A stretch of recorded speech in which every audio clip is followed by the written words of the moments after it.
Hello there, and welcome to Simply Explained. Today's video is going to be about the Great Molasses Flood. On January 15th, 1919, at approximately 12:30 in the afternoon, Boston, Massachusetts was struck by one of the most peculiar and tragic disasters in its history, the Great Molasses Flood. This catastrophe resulted from the rupture of a massive molasses tank which unleashed a tidal wave of sticky syrup that inundated the city's north end, claiming lives, injuring scores of people, and causing widespread destruction in its wake. The incident left an indelible mark on Boston and serves as a cautionary tale about the importance of safety regulations and corporate responsibility. The disaster unfolded at the Purity Distilling Company's facility, where a colossal tank, containing over 2 million gallons of molasses, stood ominously in the heart of the city. The tank, which stood at 50 feet tall and 90 feet in diameter, was poorly constructed and inadequately maintained. It succumbed to the pressure of its contents on that fateful day, leading to a catastrophic failure. The resulting deluge of molasses, estimated to have been traveling at speeds of up to 35 miles per hour, and with waves being 25 feet tall, swept through the streets with devastating force, engulfing buildings, overturning vehicles, and trapping unsuspecting victims, with several blocks being flooded to a depth of 2 to 3 feet. In the aftermath of the flood, the true extent of the tragedy became painfully evident, with rescuers spending 4 days trudging through the sticky mess to try to find those who might need help and having set up a makeshift hospital. In the end, 21 people had lost their lives in the disaster, some of whom were only found months after, as they had been swept into the harbor. And over 150 others sustained injuries of varying degrees. The cleanup effort proved to be a Herculean task, as rescue workers and volunteers grappled with the daunting challenge of removing tons of sticky molasses from the streets and buildings, with cleanup crews using salt water and sand to attempt to wash the molasses away. The cleanup effort took weeks, with several hundred volunteers, many of whom would track the molasses throughout the rest of the city, with it being said that everything a Bostonian touched was sticky. There's also a report that the molasses even found its way as far as Worcester.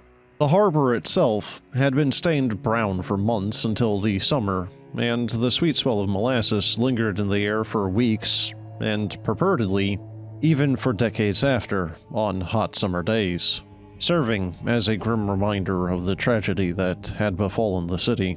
This event sparked a wave of public outrage and raised serious questions about the safety practices of the Purity Distilling Company and other industrial facilities operating in urban areas. The cause of the rupture is believed to have been in part due to a shipment of fresh molasses that had been delivered the previous day, which had been warmed to help its transfer into the tank. This coinciding with the fact that, on that same day, temperatures had risen compared to the previous one, which caused the molasses to expand.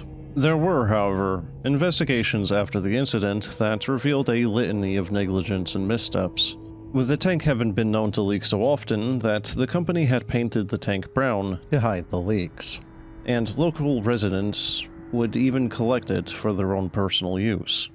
The tank was also found to be made with a steel that was far too thin and of too low quality, with rivets that were likewise of low quality, and had no attempt at ensuring its safety with inspections or tests to see if it could handle certain volumes. In the aftermath of the disaster, efforts were made to hold those responsible to account, and to implement stricter regulations to prevent similar tragedies in the future. Legal proceedings that followed the flood resulted in one of the longest and most complex civil trials in Massachusetts history, with 119 residents bringing a class action lawsuit against the USIAC, which is the United States Industrial Alcohol Company, which had bought the Purity Distilling Company 2 years prior.